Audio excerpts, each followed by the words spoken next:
Salutare tuturor și bine v-am găsit la un nou vlog. Astăzi, după cum am anunțat, cred că de 2 săptămâni, mergem la marele derby dintre CFR și FCSB. Un meci care poate schimba soarta campionatului, poate schimba liderul sau poate încheia într-un fel campionatul. Chiar va fi un meci extrem de interesant. Se va juca cu casa închisă, s-au vândut vreo 15.000 de bilete sau chiar mai mult din câte am înțeles. Și vreau să vă anunț că e o premieră și pentru mine meciul ăsta, pentru că o să fie prima mea colaborare cu un alt YouTuber. Este vorba de o colaborare cu Hai la Stadion, nu știu câți dintre voi îl știți. Oricum mi-a mai lăsat vloguri prin descriere și așa mai departe și chiar sunt extrem de entuziasmat de chestia asta.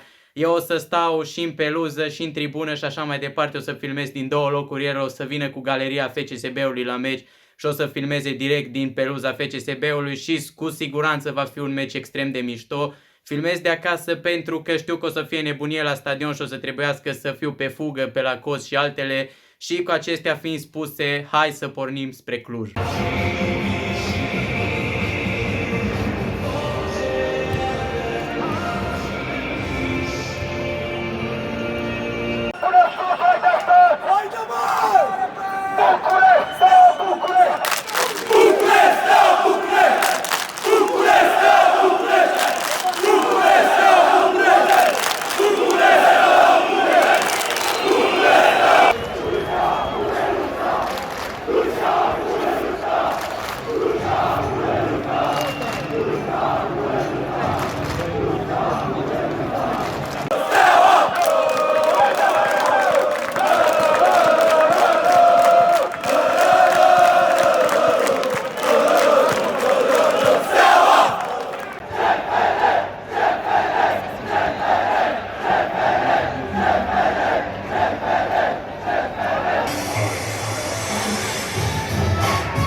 Fraților, am ajuns și eu acasă, final de meci, scor 0-0. Din păcate nu a fost chiar cel mai frumos joc. CFR s-a apărat, FCSB a atacat și până la urmă nu a reușit să înscrie niciuna. Însă atmosfera de pe stadion a fost chiar superbă. Nu știu câte persoane au fost pentru că nu s-a anunțat pe stadion. Însă, nu știu, după estimarea mea, cred că au fost vreo 10-15 mii, însă oricum galeriile de nota 10 și galeria FCSB-ului și-a făcut treaba, deși au fost în număr mai mic, și îi mulțumesc pe această cale și lui Hai la Stadion care îmi va trimite filmulețe de acolo. Fraților, eu am fost Ionuț și până data viitoare, pa!